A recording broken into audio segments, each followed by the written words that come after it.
So I'm gonna brew an AeroPress right now of a coffee from Guji, Ethiopia. It's a washed coffee. It's got a classic Ethiopian profile, blueberry, citrus, and jasmine. Fun to make in this AeroPress, which will highlight a lot of those more delicate notes. It's almost like you guys are like a little city coffee shop is all of a sudden dropped in Oyster Bay. That's the idea.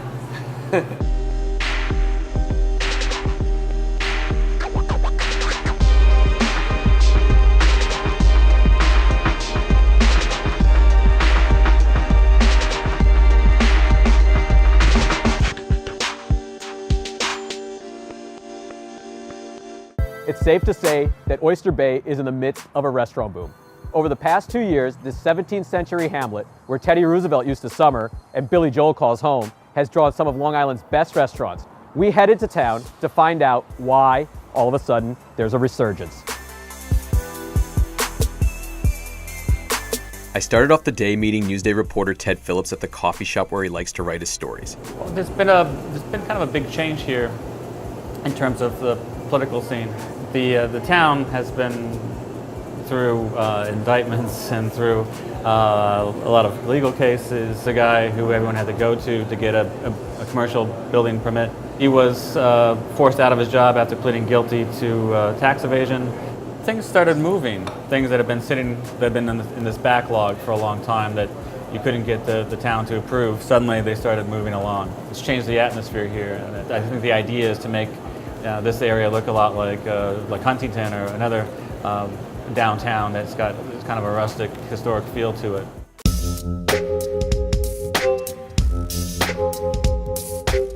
Coffee's a tricky thing because people grasp it right away, but also it's a whole rabbit hole that you could go down your entire life. So you see some people really dive in from day one. Others, maybe after a month, they start taking a little more of an interest in what's different about this place. And so it's a little bit of both. I've been told that Oyster Bay Brewing Company was sort of the catalyst for all of this. When they moved from their old location in the old jailhouse that is now Osteria Liana to essentially Audrey Avenue, which is the main street, it sort of became this place that like young people wanted to be or young people wanted to hang out.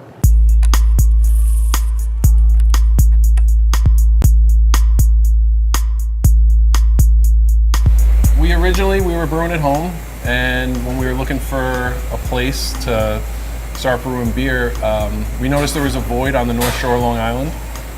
If you wanted to visit a brewery or a winery, everybody was always going out east. So we were like, you know what?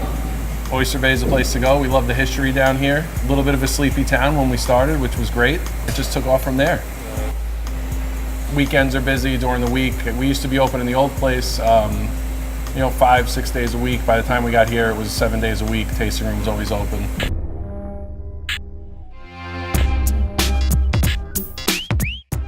Like most craft breweries, Oyster Bay began as a homebrew operation. Today, beers are available on tap and in cans. We currently have 15 beers on tap. We distribute a portion of those, bars, restaurants. The most popular beer we have right now is a beer we made originally to commemorate the New York Islanders when they were moving out of the Coliseum. Right. That's called Barn Rocker because the Coliseum was the old barn. Since the brewing company relocated 2 years ago, the hamlet has seen 5 new drinking and dining spots. We headed to Newsday of Peru, where I met with Meredith Mouse to talk about the roots of change. I like to think it was a collective effort, but a lot of the shift that we really saw was back in 2013 when the Oyster Bay Brewing Company first opened their doors. I started working for the Oyster Bay Main Street Association back in 2012 and became their executive director in 2013. We as an organization and our community partners, all of us work really closely together as a community to really affect the kind of change that we want to see in the downtown, which is revitalizations like this.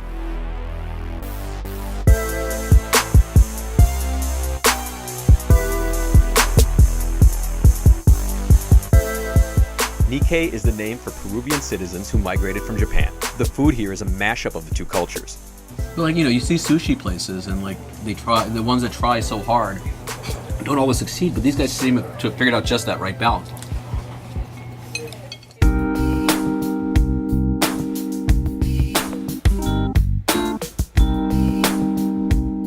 With my wife's urging, we bought a historic house in town and we were attracted by the beauty. I grew up in Northport. We wanted food that was outstanding. We wanted a new American feel for it, approachable for the both financially and also from a flavor standpoint. Two Spring opening up, the Taglich family has been long-standing members of the community. To hear that somebody was interested in investing in the downtown beyond just bringing another restaurant, but actually physically improving a building and right in the heart of our downtown as well, it was really just exciting, encouraging.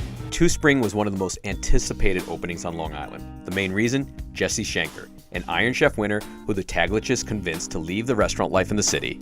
It was referred to us by a friend, and once we identified him, I got on my hands and knees and begged.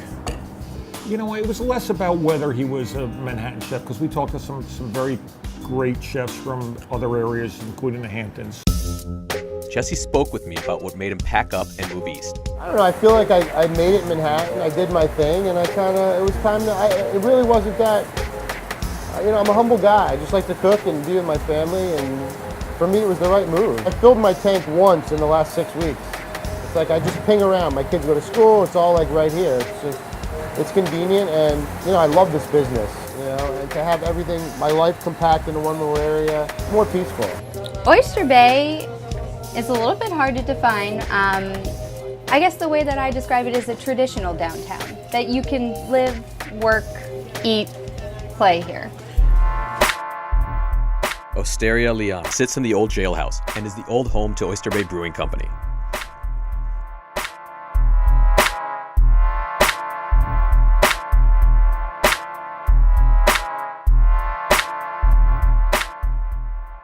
It's a casual space with an open kitchen and dishes that are heavy on the vegetables and fresh ingredients, including an excellent twist on a lasagna.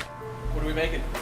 So we're starting with our clam tagliatelle. Okay. This features local clams right here in Oyster Bay. Very simple, garlic, white wine, parsley, fresh clams. My grandmother taught me how to make pasta, something I've been doing for 20 years now. For me, it just, you know, it's a great vessel to carry flavor through. Cacio pepe is probably the most popular dish we have. Okay. The clams probably is close second. Okay. But pastas are definitely one of the things people come for over and over again. So we just had the clams on top there. Great. It's a beautiful dish. That's the kind of dish I want every night. All right, so another dish we do here is roasted carrots. These are roasted in garlic, olive oil, salt, and pepper. Kept very simple. So we have a ricotta honey here. We make it with a local honey, Bee Haven honey, and a little fried sage. And that's your roasted carrots. So should we go do the most important step? Let's eat. Let's eat. So what is that bad boy? Well, this is our beet lasagna. It's basically all beets. So you have fried beets on top, beet greens, and sliced beets. I would not think of lasagna and beets. This is amazing. So look, how do you guys end up in Oyster Bay? I always think good foods are on the peripheries of town. Right. They're never on Park Avenue or Madison Avenue. Right. You always find them deep in the East Village or something like that. So Oyster Bay made a lot of sense to us. We wanted to bring something fresh and new. And that's really what my cooking is about. Is I want to push the envelope a little bit, you know, cook to.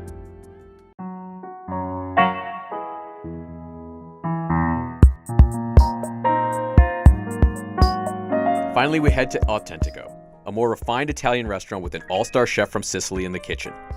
Oh, look at that. You know I like Chinotto. Chinotto. Ah. Chinotto. Chinotto. So we felt that Oyster Bay needed an authentic Italian restaurant as opposed to an Italian-American restaurant. The chef is from Sicily, so he does a combination of foods from Emilia-Romagna and Sicily as well, things that he grew up with, things that he's passionate about. Chef Francesco began cooking at a young age and has worked his way through Italy studying regional fare. He makes nearly every dish that comes out of the kitchen. So this is a bolognese. Okay. That's tonight's special, actually. Okay. Trippa romana. Along with classics that include meat and cheese boards, over-the-top desserts that have won Francesco accolades, eggplant parmesan, and tagliatelle and meat sauce, he tries to push the limits with dishes like trippa alla romana, a melt-in-your-mouth tripe that has been slow-cooked in tomato sauce. Is tripe popular in Italy? La trippa? Sì. Yes. How about here? He's trying to get people to try different things. Yeah. You know, I think, you know, you're seeing a lot of restaurants pop up, whether it's coffee shops or just more, I like to say Manhattan-esque, and that doesn't mean, this is not in a condescending way to Long Island, but just a little more modern. You know, things are just kind of, you know, moving forward a little bit. We thought it reflected well on a lot of the work that we've done as an association and as a community to really invest in our downtown and try to make it more beautiful and make it a place that people really want to come and spend time. One controversial upgrade is a bridge or tunnel connecting Oyster Bay to Westchester or Connecticut, a crossing that has been discussed since the 1930s and was recently revived by Governor Cuomo. It's hard to make a judgment about the reality of it. We take it very seriously. We as an organization and our community partners are against any sort of bridge or tunnel through Oyster Bay. It would upset us environmentally. Right. It would affect us historically. It would just change the landscape and what makes this a historic downtown. Regardless of what happens, Oyster Bay is no longer a sleepy hamlet, joining neighboring North Shore towns such as Syosset, Port Washington, and Huntington as a dining destination.